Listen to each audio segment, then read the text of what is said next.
Hello, my name is Dr. Dennis Apker. I'm a staff psychologist at Counseling and Testing Services. And today I wanted to share with you a resource we'll have for all students. It's a drop-in group called Anxiety and Adjustment in the Age of COVID-19. And this will be on Thursdays from 12 to 1 p.m. So I want to go over some of the common components to experiences people are having during this time. And everyone's experience is going to be a little bit different, but of course, these are some of the most common experiences we see, and I would imagine we'll spend some time at least talking about these in group. So one is isolation. So I hope you're all socially distancing right now for your own health and for the health of everyone around us. And if you're doing so, it's likely that you're experiencing some of the negative components to isolation. In our history, every time we've gone through something tragic or really difficult, we've gotten together to provide support for each other and to just grieve as a community and be with each other. And I think every fiber in our body right now is telling us that we need to get together and support each other and get support for ourselves. Yet we can't because we're asked to be physically distant from each other, and that's a very difficult thing right now. So one thing we can do, fortunately, is use things like Zoom to get together over video conference. Grief, that's another thing a lot of us are going through right now. In fact, I would say everyone's probably going to it to some degree. Everyone's probably grieving something. A lot of people think of grief as losing a loved one, and of course there are people now who have lost loved ones, to COVID-19 or while this has gone on. At the same time, I think we're all grieving a little something at least. Some of us had trips planned that we've had to cancel. A lot of students are graduating right about now, and they had commencement ceremonies to look forward to that had to be canceled or postponed. Grieving the loss of sports that are not going on in the regular seasons, or grieving just normal life. So we're all grieving a little something at least, and there's a few things that are important to remember about grief.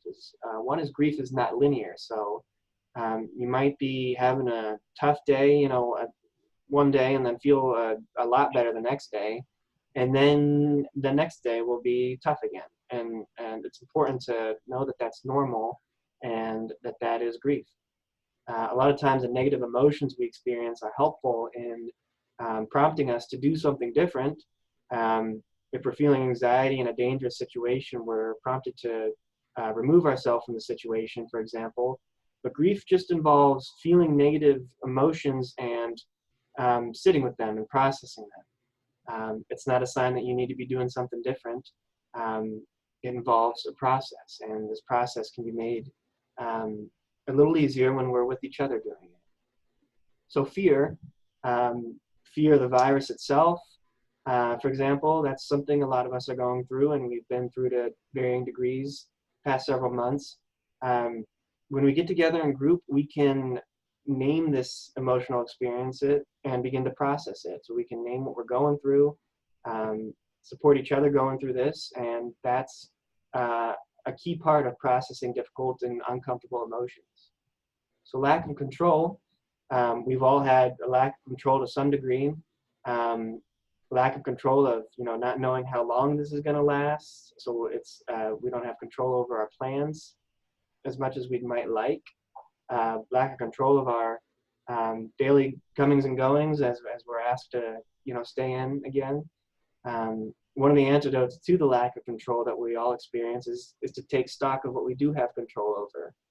That might mean controlling our schedules, even though they're different than before this all happened.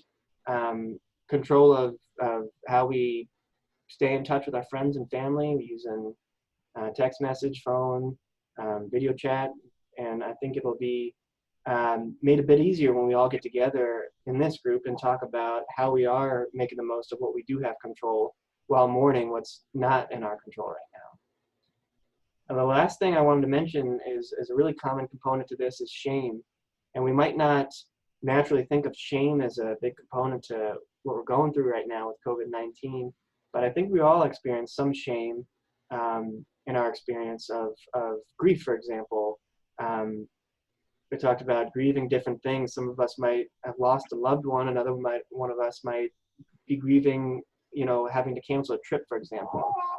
And I've seen a lot of people shame themselves for, again, for example, grieving the cancellation of a trip when they say, well, I have no right to grieve because so-and-so has it worse, so-and-so lost a loved one.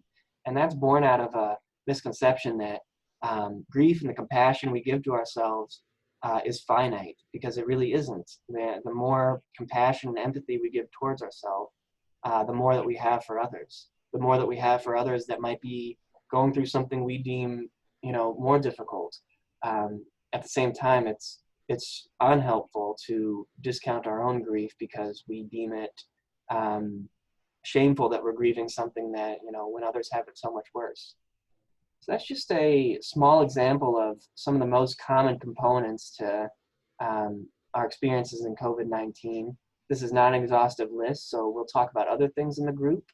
And speaking of which, to join the group, simply email counseling and testing services at unt.edu, and they will provide you with the Zoom link. Just click that and expect me to be letting you in the meeting at noon on Thursdays. So I hope you all join us, and I look forward to talking there. Thanks. Bye.